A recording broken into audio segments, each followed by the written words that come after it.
Hello, good evening, everyone. And first of all, I would like to thank Wednesdays for Water Foundation for giving us this space to talk about education on water. This, of course, I'm Arun Kansal and I am from Terry School of Advanced Studies.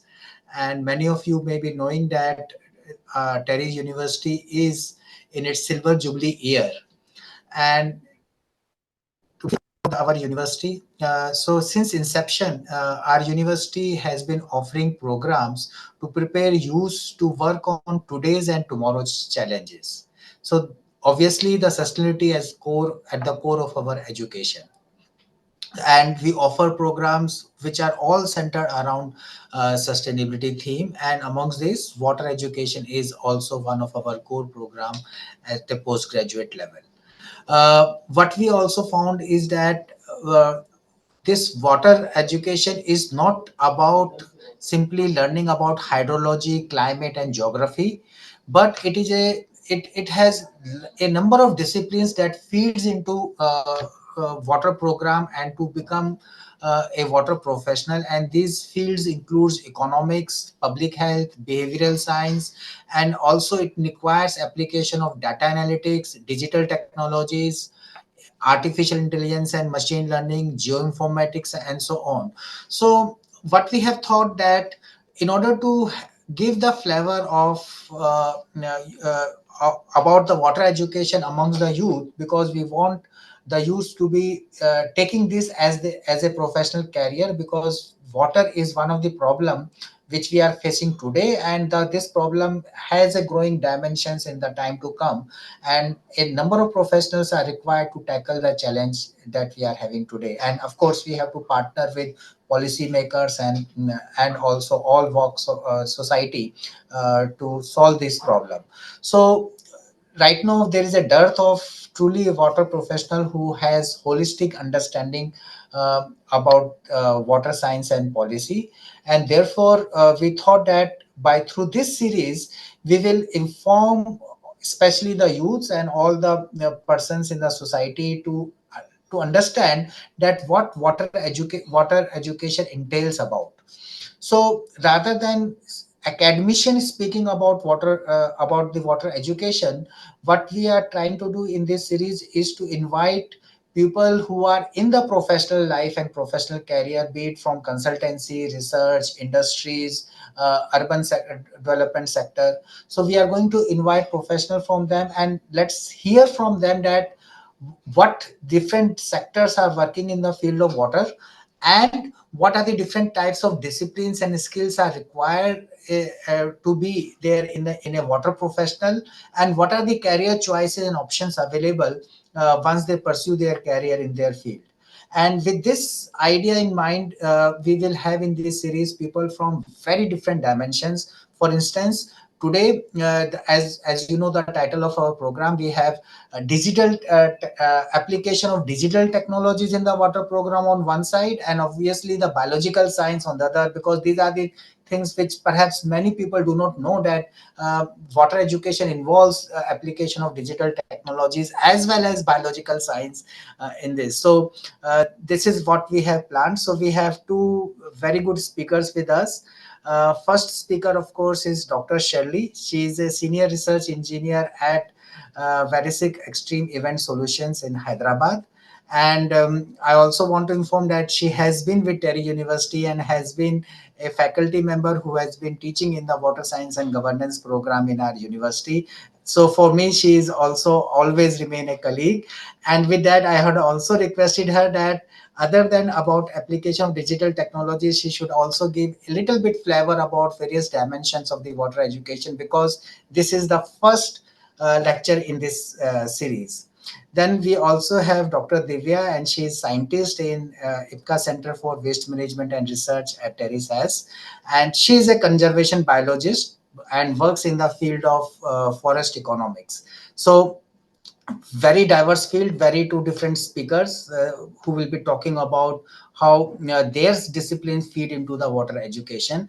And of course, we have Miss Pratha Mishra as a discussion, and she is the one who has gone through our program for last 2 years, and very soon she will be graduating in as a master's program in water science and governance. So I welcome all both the speakers and discussants, and I request Shirley to take over from here. And yes. Thank you, Prof. Kansal, for a very good introduction. So I think I can start it right away. Yeah. So let me share my screen and yeah.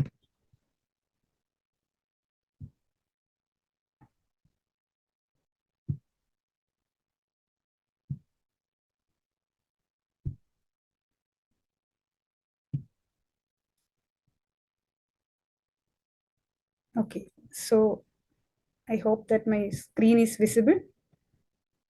Yes, surely it's visible. Yeah. So topic of my presentation is digital techniques in water education. As part of the series, digital techniques and biological science in water education. So the flow of the presentation will be as follows. First, I'll give a short brief about our company, Verisk, and the kind of projects in our team specifically that we are focusing on. And then I'll move to the holistic view on water discipline, followed by the technological focus that I am into, and then the core courses to develop the expertise in, for involving in different water related projects. And there are some projects wherein we need multidisciplinary approach, so especially like client facing roles and all. So what are the additional courses that we need for such things? And the last one, it's like some select project that I'll be explaining, wherein it will be connected with the courses that are required to fulfill such I would say to complete such projects successfully.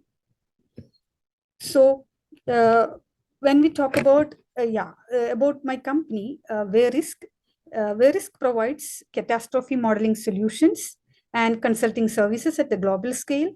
And specifically, our company is Verisk EES, which refers to Extreme Event Solutions. It's a subsidiary of Verisk Analytics, and our company founded the catastrophe modeling in 1987, and we have around 400 plus clients.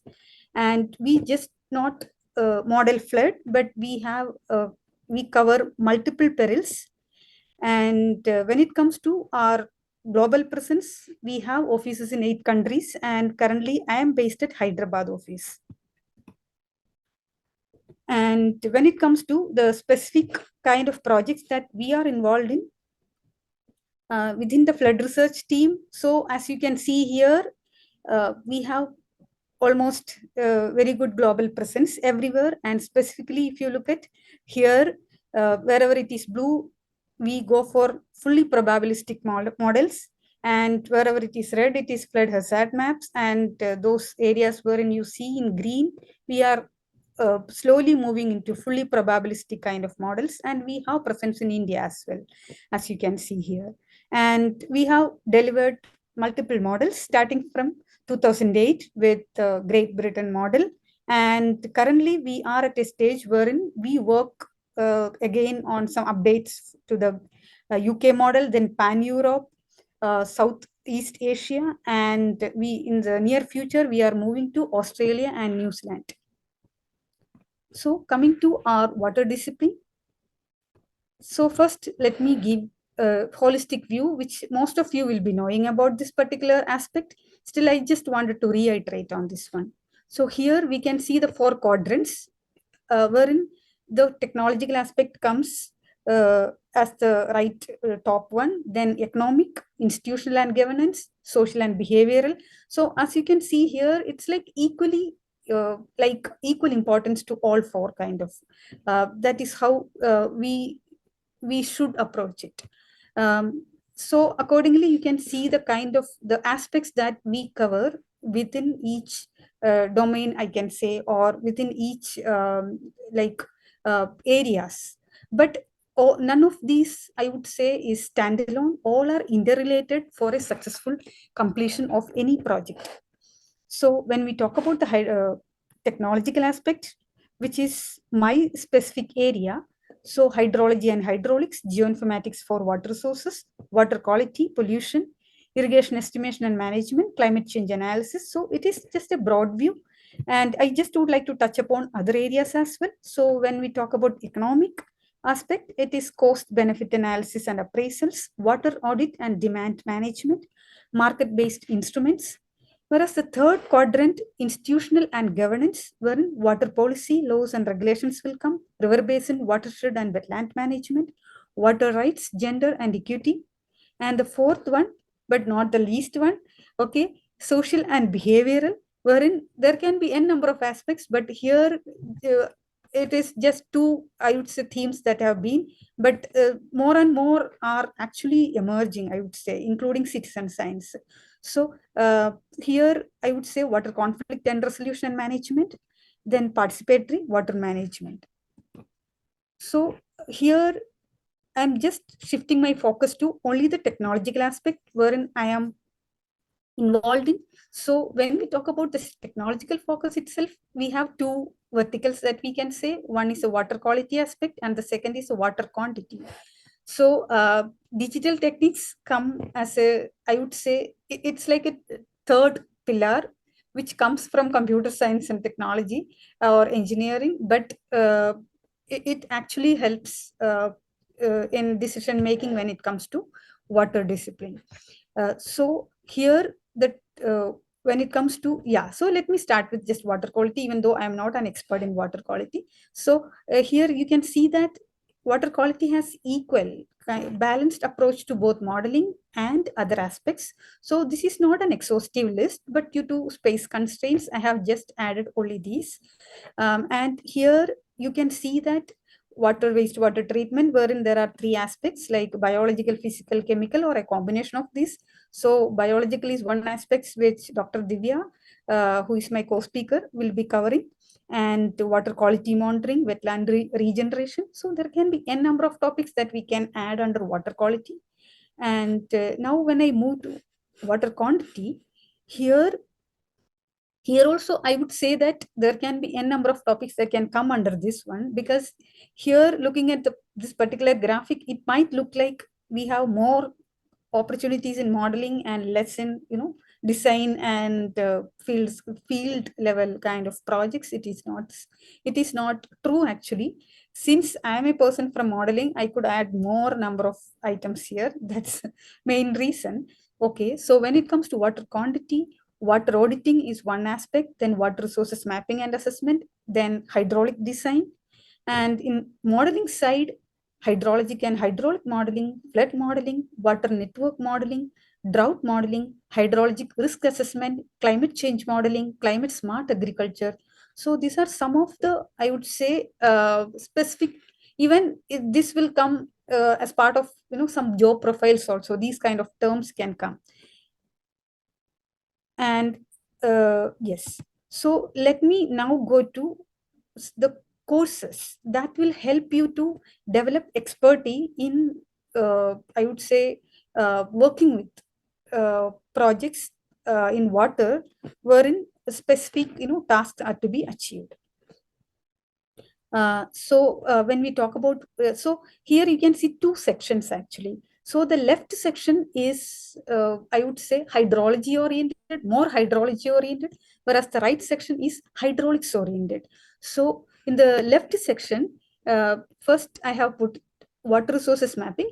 Uh, in my opinion, I understand that there are three important subjects or courses that are required in order for somebody to do a water resources mapping: hydrology, water supply, and geoinformatics. While the moment you move to modeling aspect of those, like be it hydrological modeling, catchment modeling, or drought modeling, you need to know additionally statistics, then meteorology, and of course in drought modeling, hydrological modeling, and all these days AI ML tools are becoming so, I would say, emerging. So much emerging kind of tools. So if somebody, if people are interested in AIML, that is definitely going to help them in projects which are wherein hydrological modeling and drought modeling are involved. And next, I thought I'll put climate smart agriculture. And because here, if you see climate smart agriculture, it requires all the subjects for a person to, be involved in a climate smart agriculture project plus irrigation. It is that way. And climate change modeling, it is slightly different. I have put it slightly different because directly, if we talk about, it is not water supply might not be directly connected to that one, climate change modeling. Though in flow terms, definitely, if we are going with flow trends and connecting that with the climate change, then water supply can one aspect wherein the diversion will happen for the flow. So in climate change modeling, I would say meteorology, hydrology, statistics, geoinformatics, and of course AML is something which finds so much application when it comes to climate change modeling.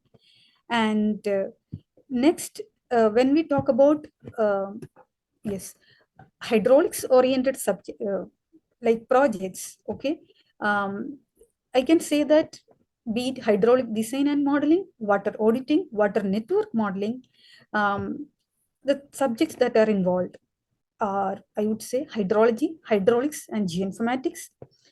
Wherein the moment you go to flood modeling, here when we talk about flood modeling, it is about extreme events. So extreme events means you need to know the probability of such events. So in such a case, you need to know what, statistics, and if climate change is also a part of that, of course, you should have some idea about meteorology. And if meteorology is coming into picture along with flood modeling also, of course, AML is one very important tool that can help us. Then water quality modeling. So for water quality modeling, there is a subject as such which is called water quality modeling. But in order for somebody to successfully complete this course, they need to know hydrology, hydraulics, geoinformatics, statistics, etc. It is that way. And here under the hydraulics, the last one, but it is very, very critical aspect, that is hydrological disaster risk assessment. So even though the term is hydrological, it can be both, I would say, water quality related, wherein some contamination can be a problem, or it can be related to, extreme like events like flood or droughts. So hydrological disaster risk can be, I mean, it can be part of drought modeling or flood modeling or even water pollution. But the basic concept that we need to be thorough is hazard, vulnerability, and risk assessment. And here, vulnerability, when we talk about, there is a lot of debate with respect to the definition of vulnerability or scope of vulnerability among social scientists and I would say engineers and scientists. So, with respect to the context, the project requirement and the context, you'll have to define what is vulnerability. And apart from, so far here, when we look at it, is all technological, or I would say more technical or desktop kind of jobs that you can see all over here. Except for here, maybe in water resources mapping, you might need to, conduct a field survey and collect the data. But otherwise, all almost look like, desktop jobs. But despite that, even if you are taking up a desktop job, but if your project role, if your role in the project is something like client facing, like a management kind of project, or it can be a grassroots level implementation project, in such cases you need to know additional courses. You should be comfortable with interdisciplinary aspect of water.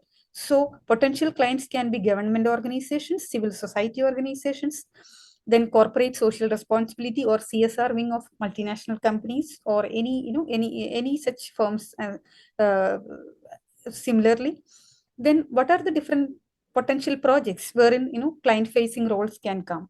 Water conservation management, flood risk management, eco restoration and assessment, then water sanitation and hygiene. So accordingly, which are the different kinds of courses that we need to like take up and be comfortable with.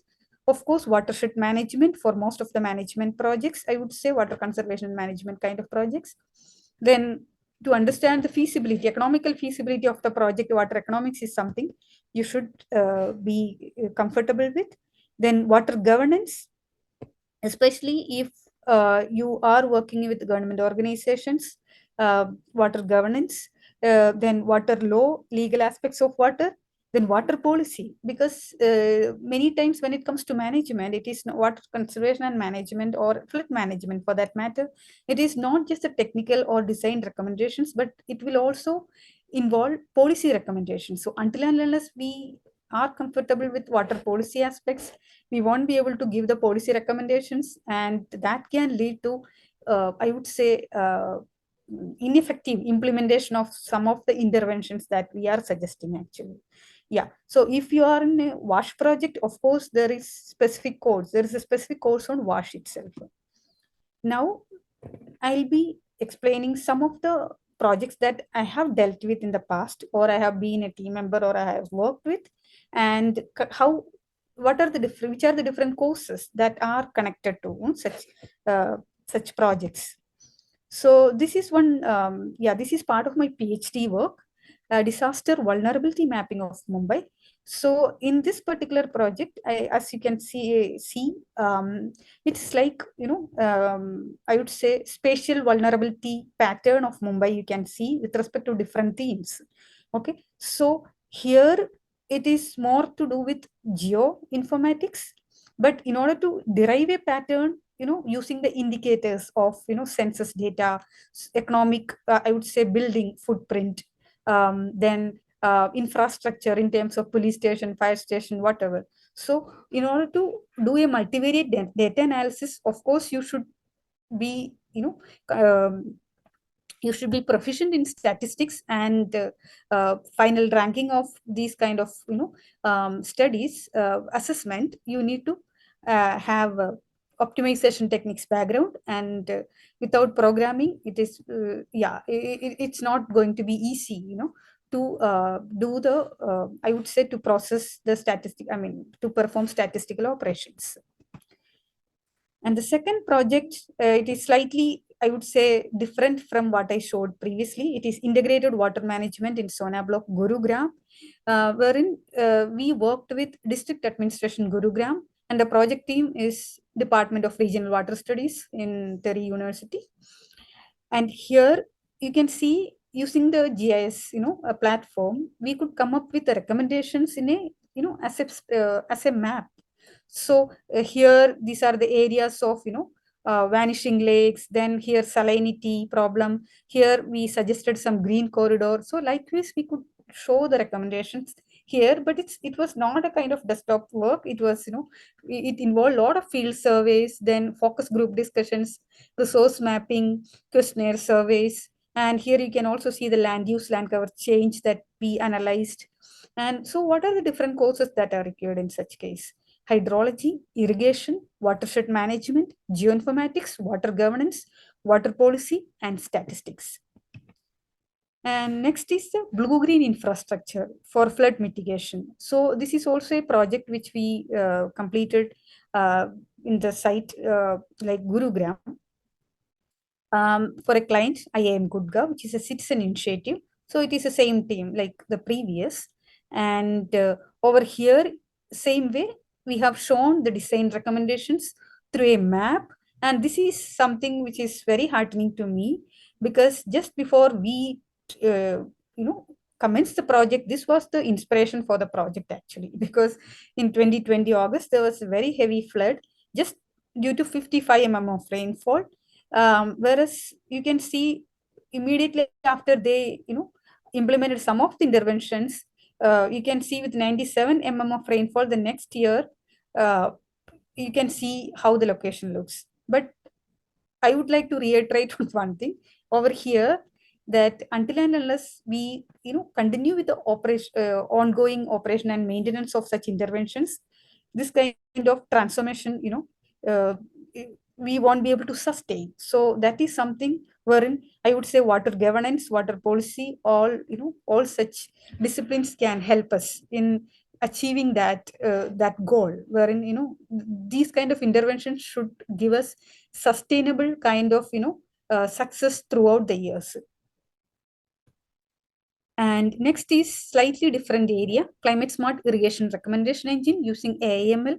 So this is part of one PhD work which is being conducted by a student in Terry University, and I'm co-guiding that person. So here, this is the kind of product that we are envisaging.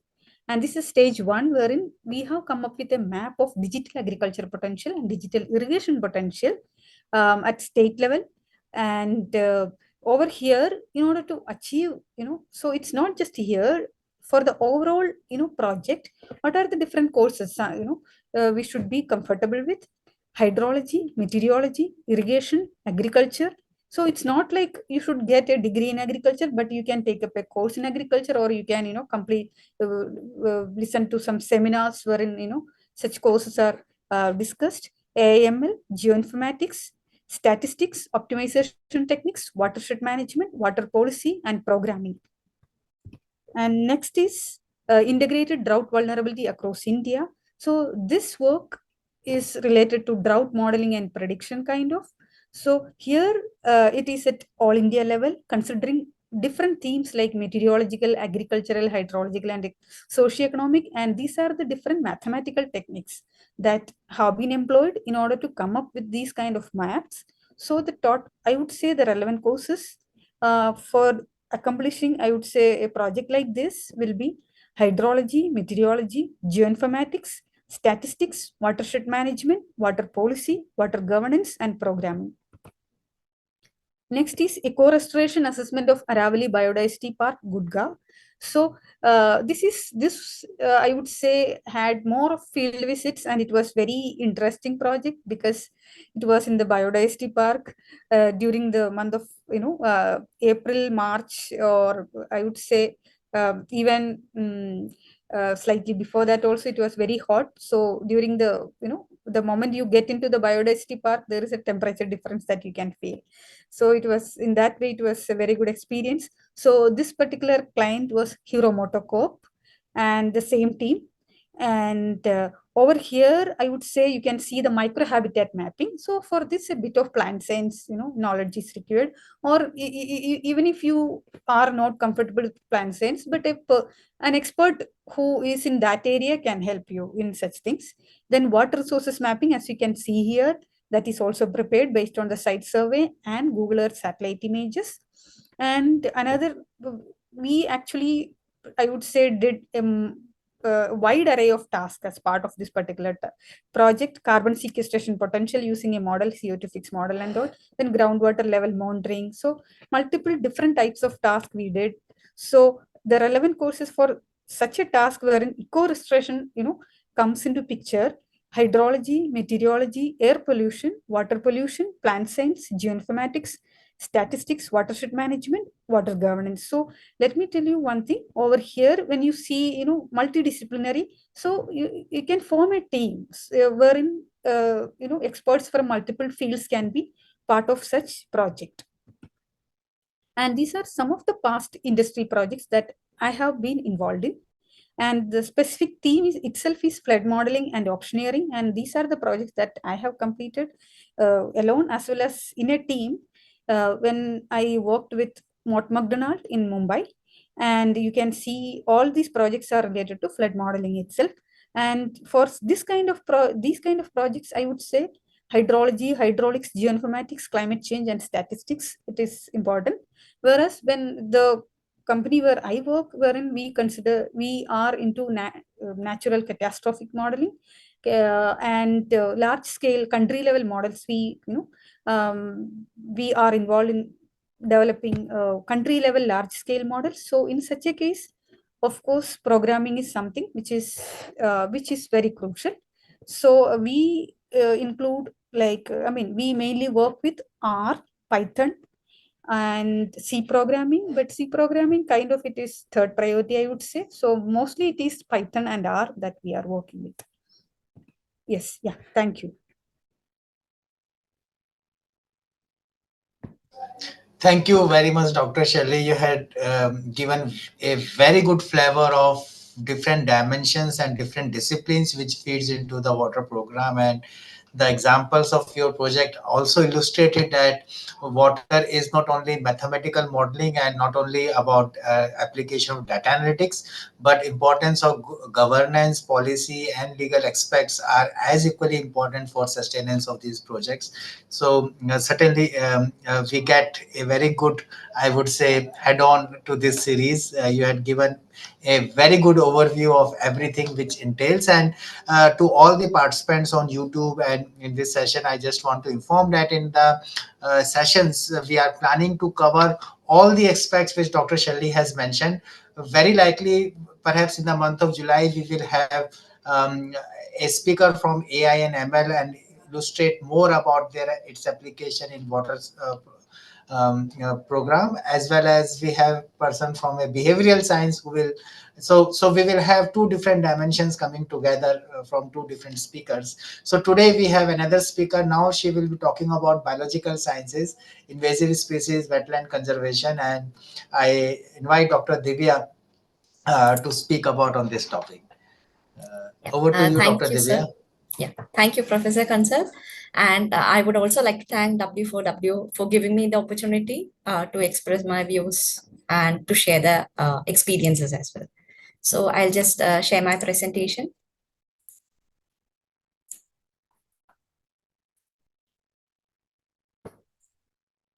Yeah. I hope my screen is visible. Yes, yes, it is visible. So now, from the technological aspect, now we'll take a shift into the biological sciences and its role in water education. So today I would like to speak about the invasive species and the wetland degradation aspect of it. So we all know that the wetlands which are present are disappearing on a day-by-day basis. And even when we know that the wetlands, India is a country which is having a lot, many number of wetlands, but the conservation status of it is very few, which is like almost up to 8% is only coming under the conservation status. But what has happened is that there are a lot many drivers of changes which affect the wetland, and this normally we talk in terms of pollution and the land use changes which are happening, so which affects the wetland. And we tend to forget or overcome the thing that there is invasive species as well, which is slowly rising into the first position as one of the key drivers of change, which leads to the degradation of wetlands. So talking specifically in terms of the invasive species, so invasive species, it can proliferate at a very high rate, and it affects almost all the ecosystem services that is provided by the wetlands, ranging from the day-to-day services like food and fresh water, the ecological aspect of it, cultural, as well as the biodiversity which are present in it. And so that has a direct impact on the constituents of human well-being. And from the point of security, in terms of the economic aspect and the livelihood security, basic materials for life, and it will also affect the health of the people who are associated with it. It can even hamper the good social relations when the mode of transportation is getting affected due to the proliferation of invasives, and even the freedom of choice.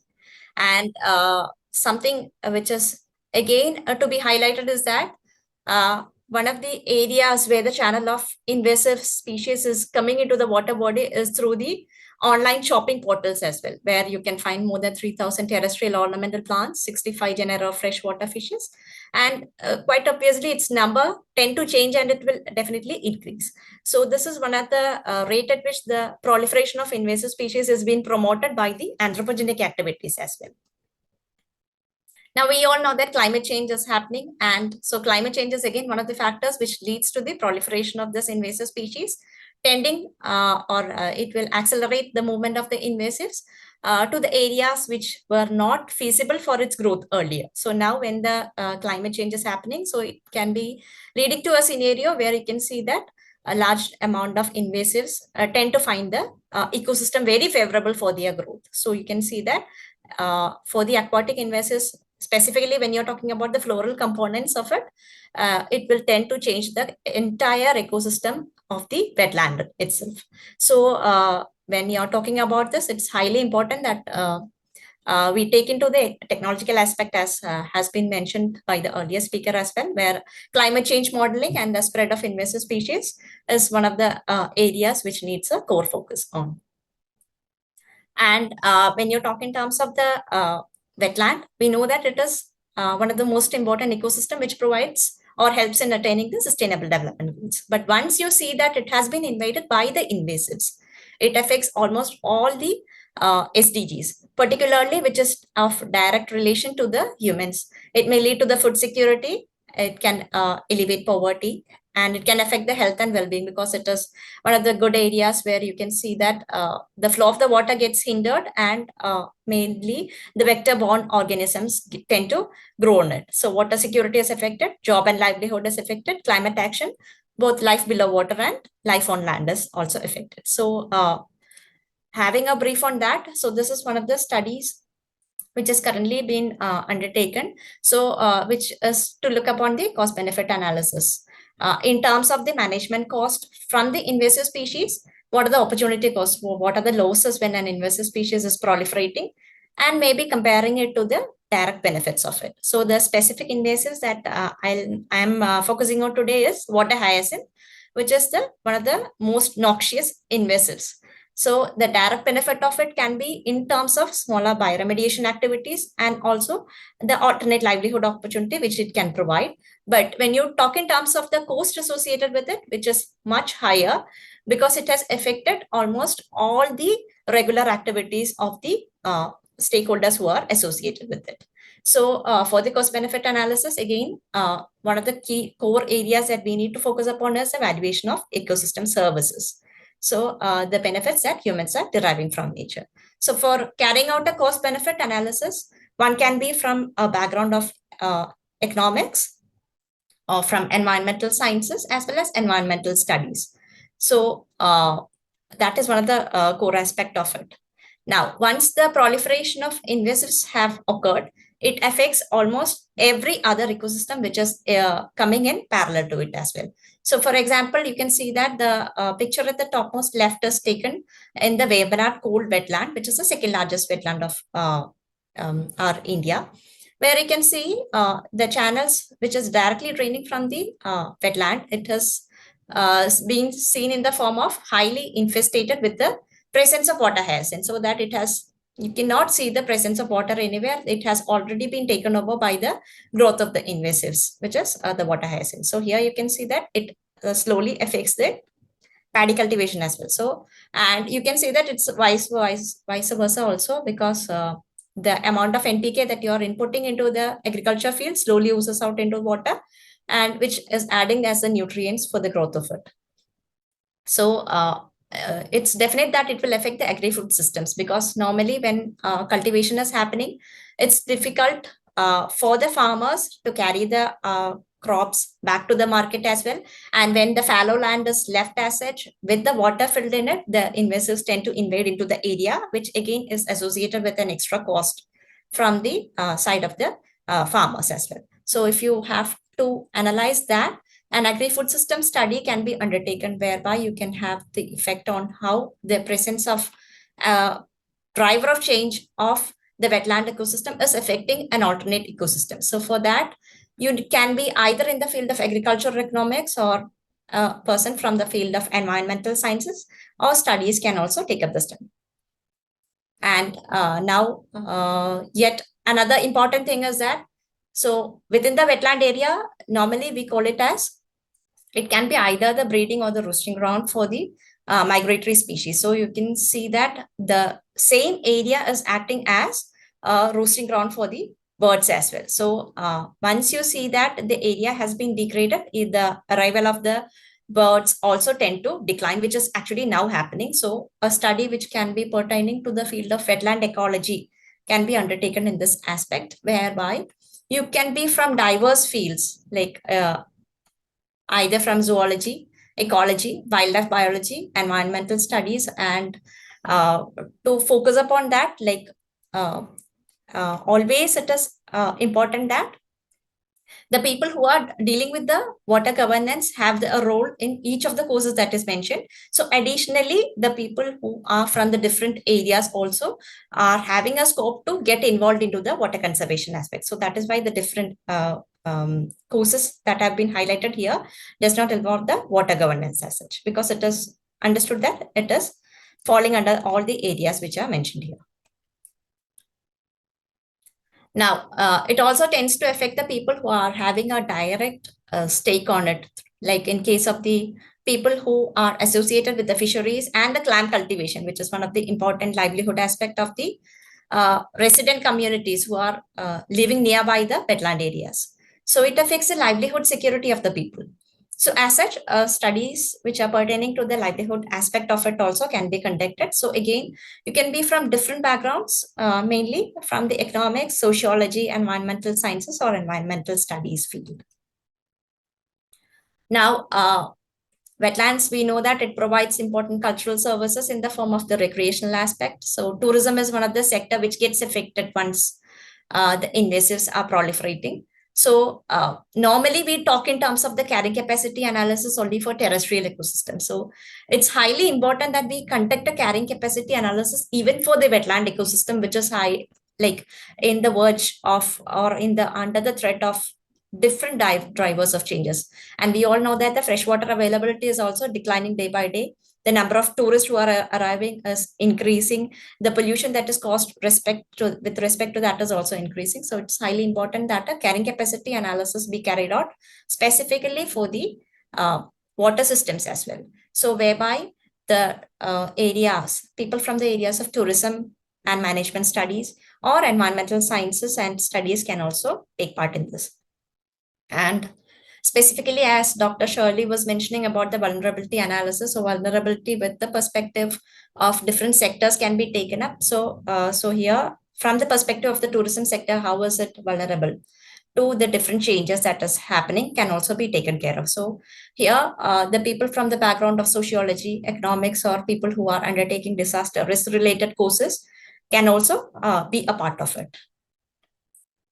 So if you tend to avoid, or if you see that invasives are proliferating and you're not giving much importance to it, this is a scenario which follows, that is ecological succession. So these are the live pictures which are taken from the canal regions of the region which is almost near 1 kilometer from the wetland region. So it is actually a water body, but you see that it has undergone an ecological succession into a terrestrial habitat. So regarding that, wetland restoration studies can be undertaken. So people from ecology or plant sciences background and environmental sciences or environmental studies can actively get involved in this as well. Now, there are various ways in which the invasives which have once proliferated can be removed. So this is one of the activities which almost all the self-government, the local bodies are putting in a lot of budgetary allocation for that. But what happens after that is it's actually not possible to remove the invasive species. You can only manage it. So you need to think in terms of what can be done from the aspect of a circular economy. So how can you make use of this product in an alternate way so that it becomes beneficial to the people as well and the menaces managed.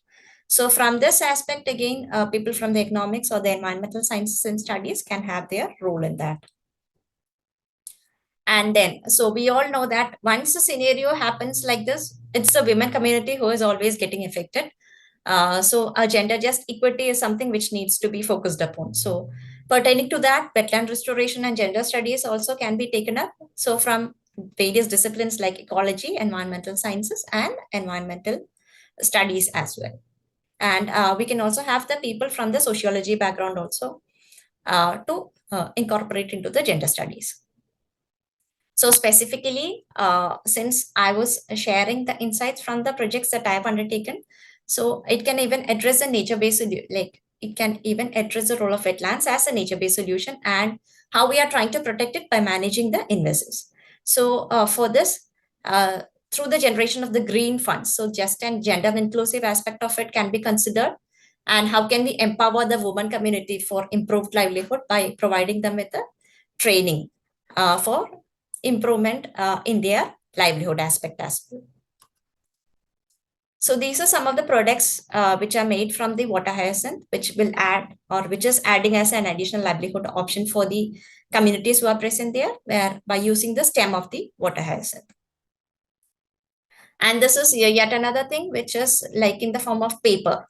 So the long stem variety is used for making of the crafts, while the shorter stem varieties still remain there. So this can be made use of in making the papers. So if industries come forward and want to label themselves as green, and they tend to change the usage of the wood pulp into the paper from the water hyacinth, water credits can be earned as well. So broader aspect of studies on this area can be in implementation strategy on the Amrit Sarovar scheme, specifically because it is related to wetlands. Then the studies can focus on the economic security, promoting of the livelihood aspects, circular economy, and how are we adding the potential of wetland as a nature-based solution or improving it. So specifically, so collating it together, you can say that at the societal level, a community-based water management is something which should be taken care of, because normally the projects which are undertaken is for only a short period of time, and none of it will be sustainable if the community or the local people who are present there are not getting involved. So it's highly important that a community-based water management is taken care of. And at the economic level, studies can even lead to the level of market-based instruments like payment for ecosystem services in the form of providing incentives, or even for the invasive species. So for regulating the invasive species spread or trade, like taxes or something can be implemented. But for a developing nation like that of India, we are still backing in that. And at the industrial level, as already spoken, we can talk in terms of water audits and water credits. And at the institutional level, so water policy and governance studies can also be taken up. We have many policies which talk in terms of wetlands, but there are no much policies which talk in terms of invasive species management. So this is one of the areas which still remains as a gap for our country, so which can be filled.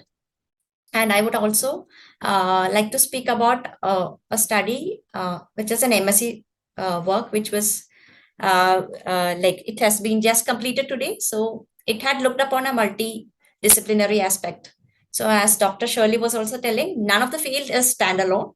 So in order to have a holistic approach, it is definite that you need to have the different angles of a single scenario or the case which is present. So here he had looked upon the perception analysis and also tried to analyze the willingness to pay.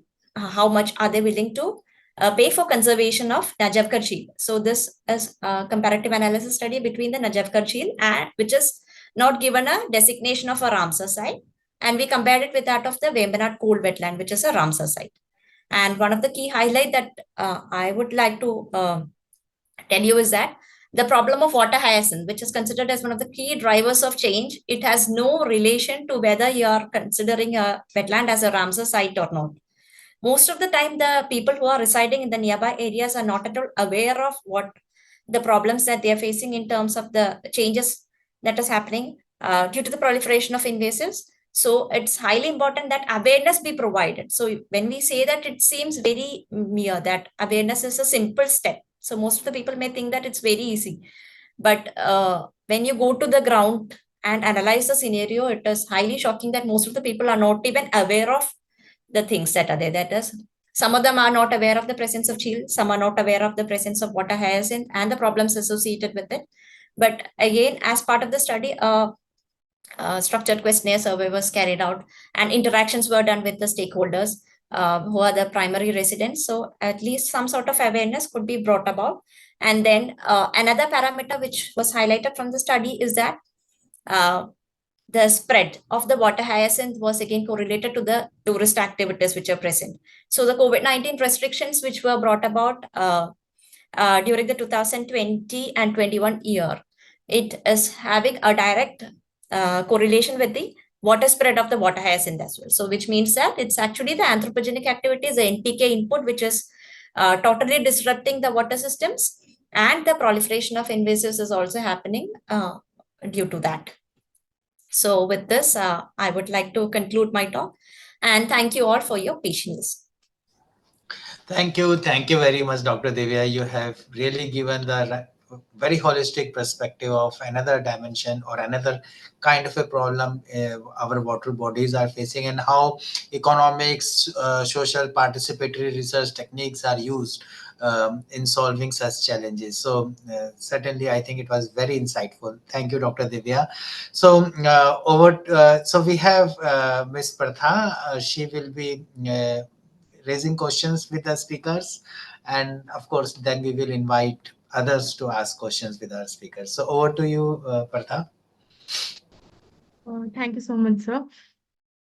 Firstly, I'd like to thank Dr. Shirley and Divya ma'am for delivering such integrated way of understanding water a little better. And being a student of water, and now that it's all coming to an end, I've been really obliged to say that now I can connect to each and everything that has been, talked about and over by Dr. Shirley and even Divya ma'am. And so I would like to ask Dr. Shirley that now that AI and machine learning languages are excelling so much, do you think that the conventional modeling and the statistical modeling, or numerical modeling and conceptual modeling will be overshadowed by the advanced computational languages, and the essence of water professionals will be lost with advancement of computational skills in the near future?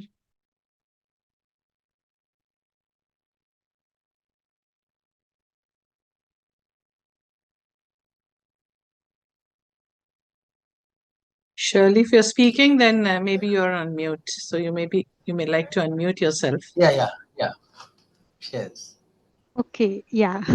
I was in my cabin, so I was just keeping quiet. It's fine. Yeah. So I would say that whatever we talk about as traditional, they're actually going to complement the advancements, because many times whatever we talk about as the advancements, until and unless we have a validation of those methods, how exactly those perform. So for that, we have to go to our traditional aspects. So that is where, so it is just like, when you are applying a coding, in order to understand whether that code works better, correct, you'll have to do a calculation and cross check, right? So the same way, I would say, as many now techniques if we have, that those are actually going to be, complementing each other, rather than, one becoming obsolete just because advanced techniques have come. But it depends on the area as well. So likewise, I would say, in 90s or 2000s, we didn't have high computational capacity, but now that we have, very high computational capacity, so some approaches in modeling that we used to take long back, that is not the way how we do it right now, because we have very high computational capacity at hand now. So those definitely can have a change. But I would say there are certain engineering aspects of any subjects, when it comes to modeling, that have to be aligned with the uh, advanced techniques that we are talking about. Else it will be like garbage in, garbage out, just like how IT solutions Yes. say. Yeah. Yes. Yeah. Thank you. Thank you so much, ma'am. And also, I wanted to know that in a corporate setting, when you have to deal with clients who come with projects that are related to flood modeling or any sort of modeling, then to make them understand these concepts and to deliver the technicalities surrounding the topic, how challenging does it get to just communicate to the people? Yeah. To be frank, I have not worked in that kind of, role, but I would say that it is not the technicality that is important. It is more to do with the outcome, the results that you are, and most of the time you have some observed, events in the field, and what you are showing should be consistent with, those. So the simulation and the observation, that is what we call it as calibration. So once we are able to show that, we are calibrating an observed event to the accuracy of, how much, what was the magnitude that we experienced. Then for any simulation, like a 100-year event or 500, then it follows that, right?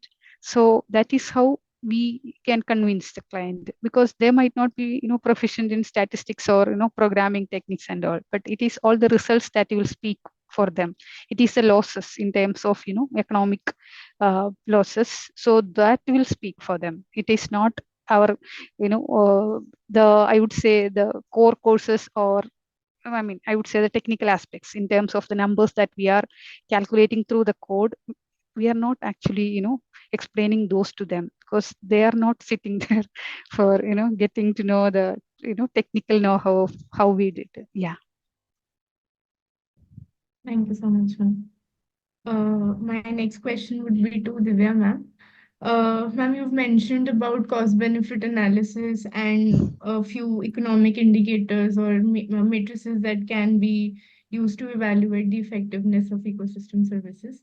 Could you maybe brief a little bit more about other matrices other than cost benefit analysis or direct or indirect benefits of these ecosystem services? Yeah. So, for cost benefit analysis, I have spoken in terms of the economic valuation of ecosystem services. So, like ecosystem services are again classified into four different types. Okay. So, within the provisioning service, that is something which is needed for the daily requirement or meeting the daily needs of the humans. That set of services termed in such a way that it is having a market of its own, where you can bring and sell it in the market. So for the entire provisioning service, mostly the valuation method that you can use will be in the form of market-based techniques. While for the regulating services, which is like more in terms of the ecological benefits that you're deriving, either in terms of the carbon sequestration. So there are different types of techniques that you can use for valuation. So for biomass estimation is one thing for the carbon sequestration, but then there are separate methods also, like even to the extent that you can use a benefit transfer method if you are not able to get the value as such. But for the soil erosion prevention, you can even use a Russell model. So which will again move into the modeling part, revised universal soil loss equation, from where you can calculate how much is the soil loss.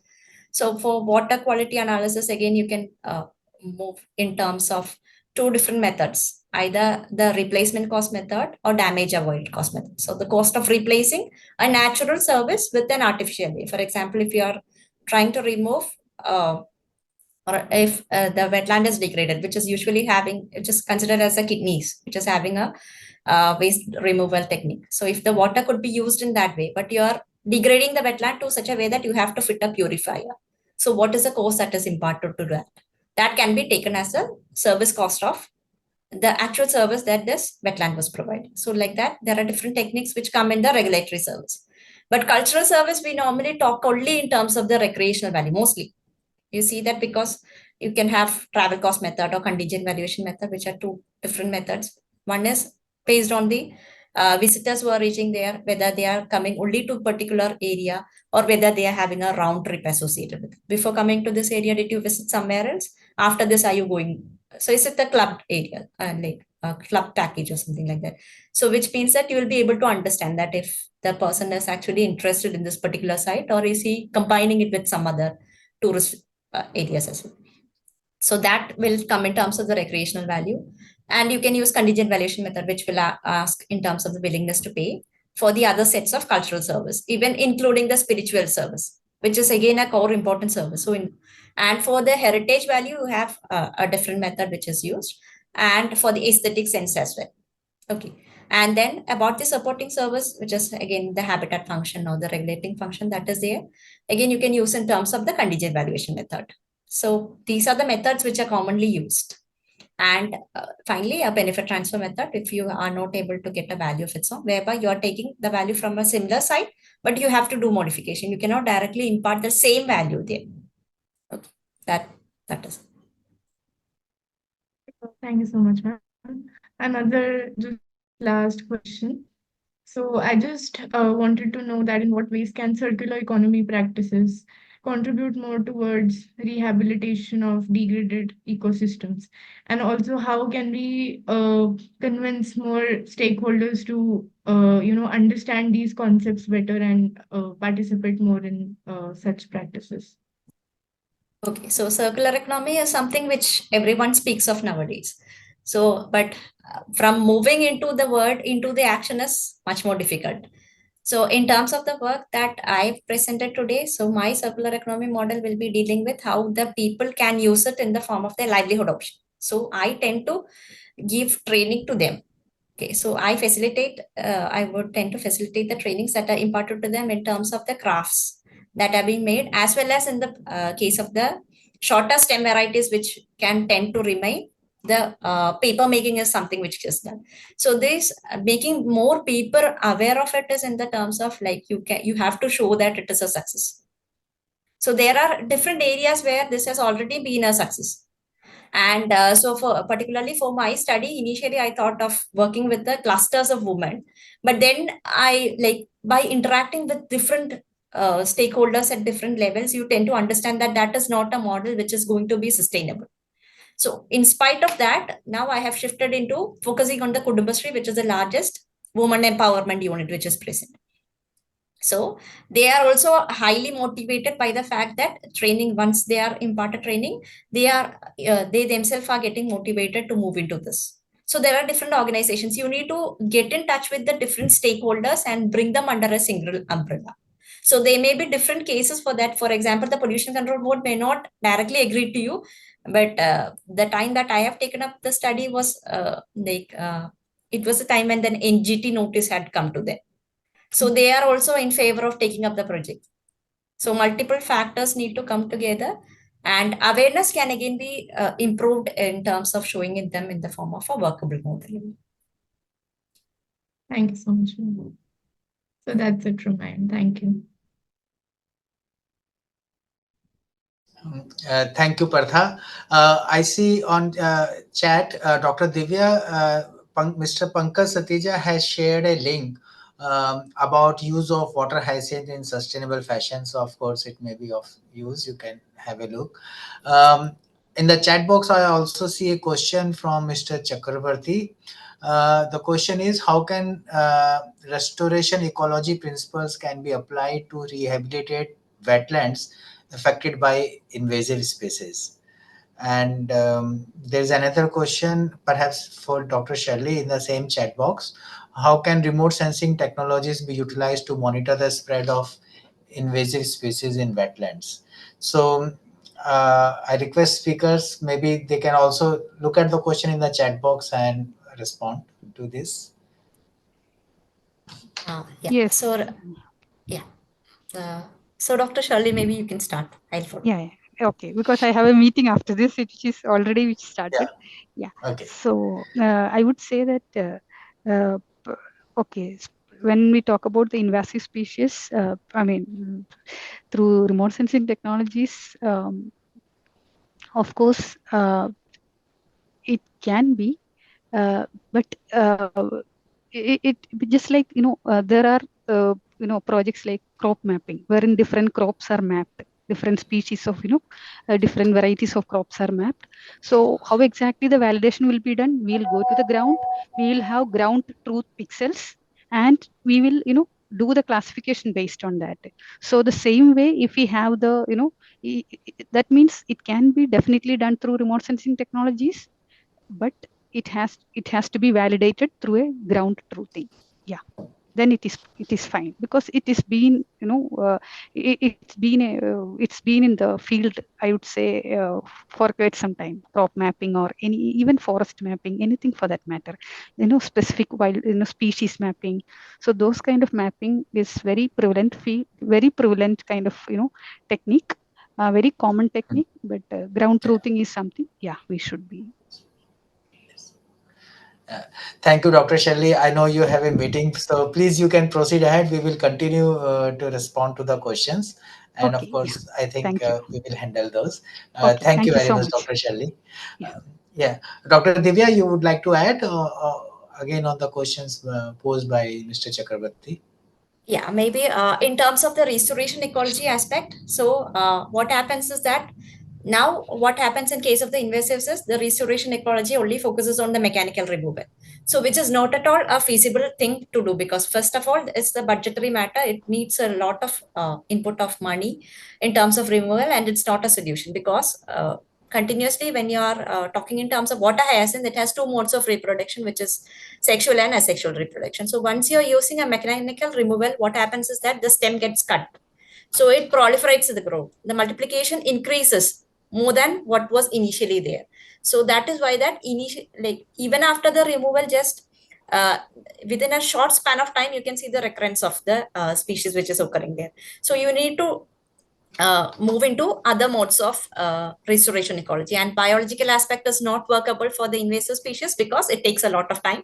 Chemical aspect is not at all possible because you are adding a lot. Initially the wetland itself is degraded, now we are again trying to add chemicals for distortion of the invasives, means that you are again adding to a lot of pollutants into it. So it's actually not at all feasible to remove an invasive species, but you can only manage it.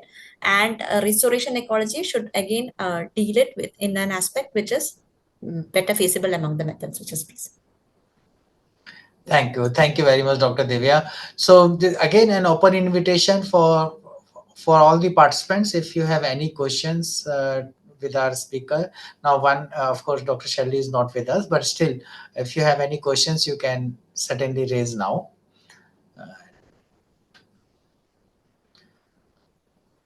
Else, we are almost at the Yeah. end of the session.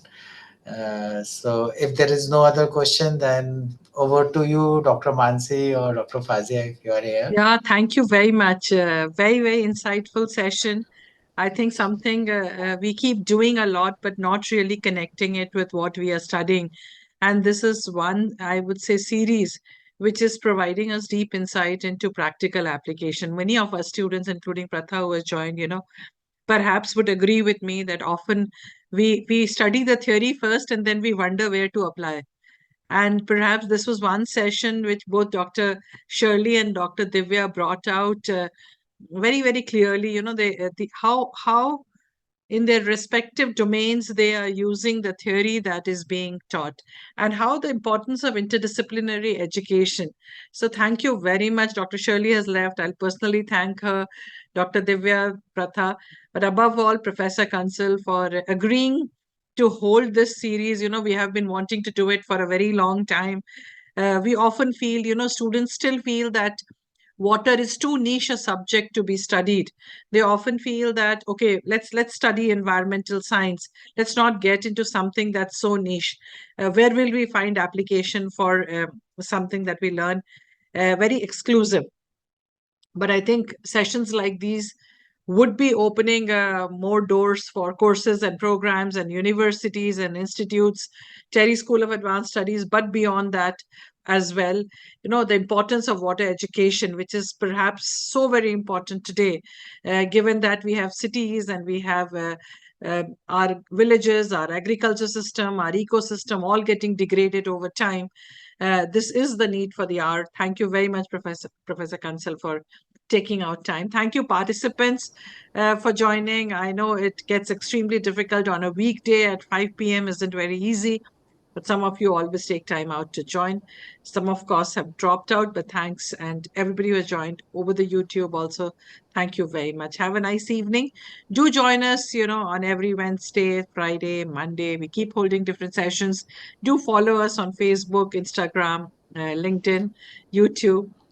Thank you. Have a nice evening. Thank you. Thank you Thank you, very ma'am. much, Fazia ji, and thank you, Divya, and all the participants.